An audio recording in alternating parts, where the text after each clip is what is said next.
Welcome to Dr. Dana's Diary. Yes, you find me here right now on my comfy couch after a bit of a rough working day, but I feel pretty relaxed because I had a great start into the new year. Research-wise, well, I already analyzed first data, found an interesting result. Right now I'm writing a manuscript for a publication, and I have like 3 or 4 ideas in my mind that just, have to be put out into the computer. So I have to do some programming in the next weeks. And yes, I have planned this year through regarding meetings and conferences. Now, of course, I assume that some of you may know what scientific conferences are. At least, you may have a rough idea. Others may ask, what are they? Are scientific conferences something like secret society meetings? And yes, I actually got this question a couple of years ago and I was like, well, yeah, kinda, but does it mean you're not allowed to participate? Who goes there and what are people doing there? Let's attack this question step by step. First of all, conferences are really scientific meetings. So mostly you will actually find scientists there. Now, of course, you will not find all the scientists in the world in one conference. Well, yeah, for that there are way too many scientists all over the world. And, well, everyone from us is attacking a different field of research. So my specialty is material science. Of course, there are people that are doing research in mathematics or in, languages or in medicine or archaeology. So no, you will not, or very unlikely, find them all in the same place. So conferences are made for a very specific topic. And yes, this topic can be extremely narrow, then, well, only few people will meet. And yes, I have been to a conference where we had not even 30 people attending. And it was meant that way. So it wasn't uninteresting, it was just meant to be precisely on one topic for very few specialists. And then again, there are, the big ones. And one example is the annual meeting for the TMS, the Minerals, Metals and Materials Society. And yes, as the name suggests, you will meet there scientists from material science focusing on metals, minerals, materials, so basically any kind of material. Well, yeah, this conference happens annually and you can meet there a couple of thousand people. Now, not all of them are from universities. Some are from research institutes, from national labs, or even from industry. And it's precisely this mixture that everybody, no matter what their background is, as long as they focus on the same topic, comes together. Well, yeah, that's how it works in general. But what about the details? Can anybody attend? The answer is basically yes. You could come as a guest and listen. So come just as an attendee. You will probably have to pay some fee, but nobody is going to keep you away. So it's nothing to do with being a secret meeting. You can find information online and there are special pages for each special conference telling you when it's going to happen, what the main focus is, where it's going to be, stuff like this. So all the information that you need. On the other hand, well, if you are not a scientist in a specific field, it's very unlikely that you want to give a talk because, well, yeah, attending a conference is one side. But most people like me who've done research for now, well, I started 20 years ago, so for quite a couple of years. Of course, when I go to a conference, most times I also want to give a talk or present a poster. So I want to contribute to the conference. And this is more complicated because, well, yeah, there is a committee that's going to take care of the conference, and that is also taking care of everybody who wants to contribute. So you can send in your contribution and they will check if it sounds interesting and if it's something within the scope of the conference.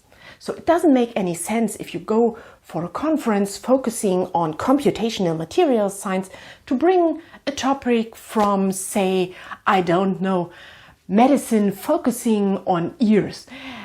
That doesn't make any sense. So yeah, it has to be on the topic, and they also look if you're already an experienced scientist or a beginner. And yes, sometimes it happens that the more experienced people get to give talks and the beginners posters. And I know quite a number of young scientists are a bit, well, they feel down when they feel like rejected when they hear you're not going to give a talk but present a poster. But I think it's the other way around. The poster is sometimes, especially for the younger scientists, the better alternative. Well, yeah, and then what happens? You send in your contribution and it got accepted either as a talk or as a poster. Then, of course, you will have to prepare your stuff and be there. Now, of course, nowadays there are conferences also online, but still the majority is slowly coming back to be in a certain spot. Now, of course, if it's an international conference, it's unlikely that it's just for everybody around the corner. So usually, for example, the interesting meeting that I go to for especially this year is going to be the International Conference on Recrystallization and Grain Growth. And I have been to many of the previous conferences. They usually happen like every 3 years. So I haven't seen most colleagues that will be there in quite a while. And I'm very excited about it. So I'm going to submit something that I think is interesting for the community. And then what happens? Well, I hope that it gets accepted. And of course, as I said, you have to prepare a couple of slides in order to present your results. And then, well, you have to travel there. And sometimes it is actually around the corner. So here in Germany, I have to go sometimes to a conference that is in Berlin, for example. And I've also been to conferences in Dresden or in a small town called Regensburg. So yes, there are places close by, but of course, international meetings tend to be abroad. So I have already traveled to Paris, to Tokyo, to Sydney, and also to Los Angeles. So I have been around regarding conferences. And it is always very interesting, and I actually prefer it to go abroad. It is more like you feel distant to what you are currently working on. So it's like you're working in your lab or in your office, and then you get pulled out of it by the conference. And this is actually good because then you can really focus on the conference, and it's not like, oh yeah, but I will check shortly in my office. No, it's really good going to such a conference abroad, especially because, well, yeah, then you also have the experience of being in a different country, and especially for younger researchers, this is part of the fun. But of course, this is something that I didn't know when I went to my first international conference. When I went to my first international conference, it was in South Korea. It was quite an interesting one and a huge one, and I was focused. I had to present a poster, so I had my poster with me, And I was so focused on, oh yeah, there are going to be lots of interesting lectures and what is the plan for the week. And yeah, then I arrived, and usually on the first day, on Sunday, in the evening, there is a get-together where you get to know people that you have never met before, or you can actually use this time mostly for networking to, meet people again that you haven't seen in a while, or talk to your cooperation partners in particular on site in person. And this is really a nice evening. But then Monday morning, the whole hell breaks loose. And it is at some conferences really like this, but others, especially the smaller ones, are more quiet. But what they all have in common is Monday morning, lectures are starting. So be there, be on time, and you can sit there, take notes. If you want to, of course, nobody's going to force you. But it's quite interesting to note down, the ideas that you get from other people's talks. And this is something that I personally really, really love. I have to admit this. There have been conferences to which I've been going where I was not giving a talk, just listening to other people talk, and in the breaks talk to other people, do the networking thing, and get new cooperation partners. This is also quite an interesting thing to do. But like I said, most people will want to give a talk. And I mentioned conferences with thousands of people. Now, how does this work? Of course, it's quite easy to understand if there are like 30 people, 50 people meeting. Everybody can give their talk one after the other. And yes, also for big conferences, there's going to be one talk after the other. Only if you have 5,000 people giving talks. You can't have all of them in a row. There are going to be parallel sessions with very specific focal points, and it has to be that way, no other way around. And this is not necessarily bad. It's just a bit, it needs a bit of good planning from your side if you want to attend, but this is totally fine. So you go there, you sit there, listen to the speaker, taking your notes. Afterwards, you can usually ask questions. And of course, you can ask further questions in the break. Try to meet people there that you want to talk maybe in private more if it's a question you don't want to ask in public for different reasons. And this is one side. And then there's going to be maybe your own talk. And, it's in the same fashion, of course. You go up on the stage, you give your talk, you have prepared your talk hopefully well, and afterwards you will probably get a couple of questions. Sometimes it's just one or two, sometimes people will ask a lot.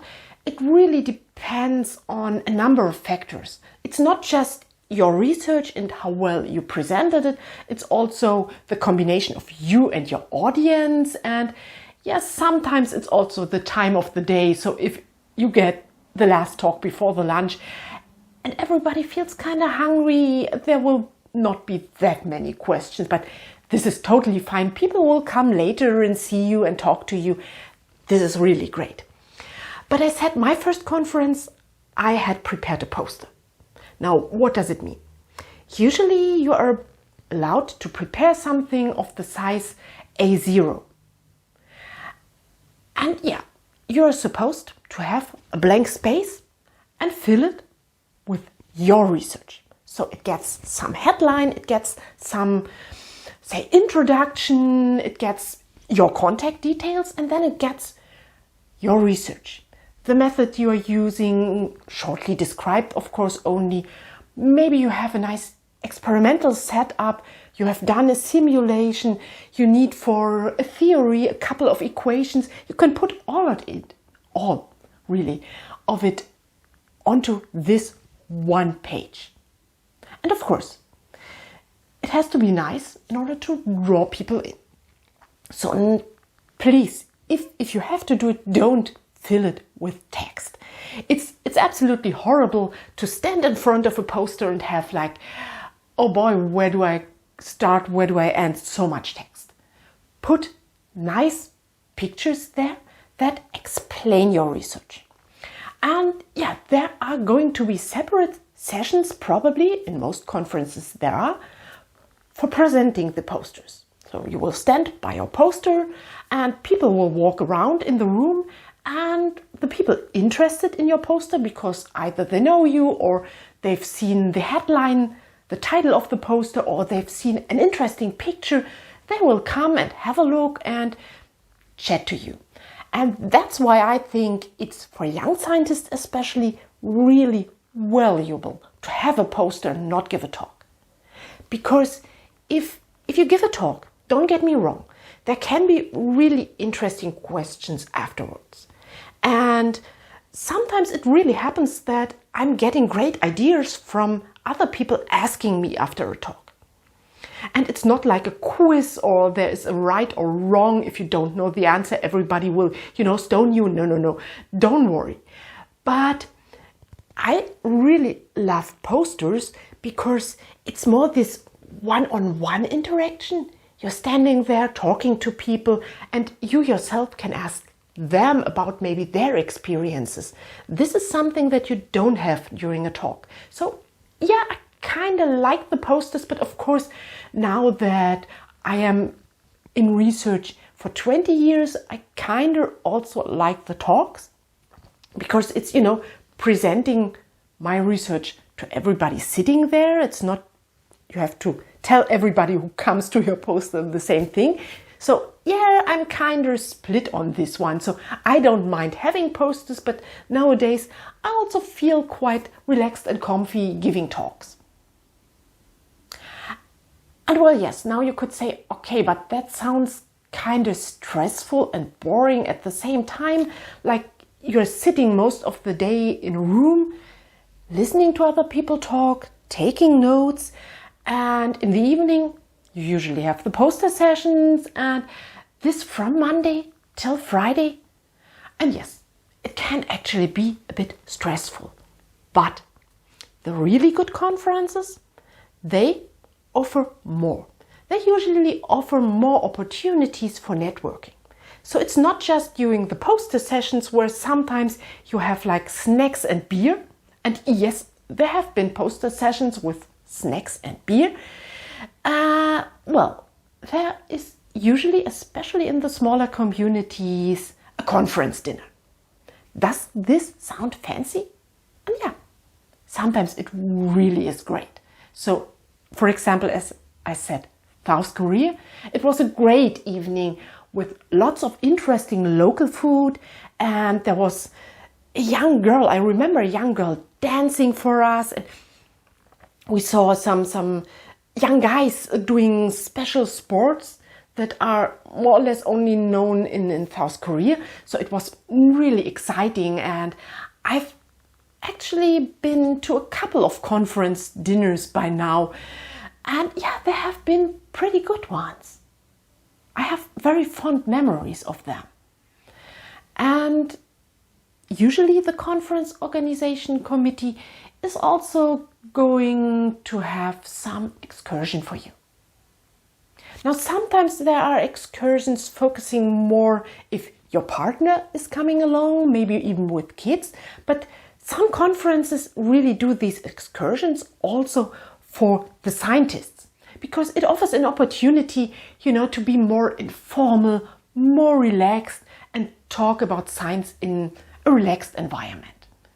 Maybe go visit a castle or a very unique beach. And yes, I have been to a very unique beach at one conference, and I remember being to the Opera House in Sydney.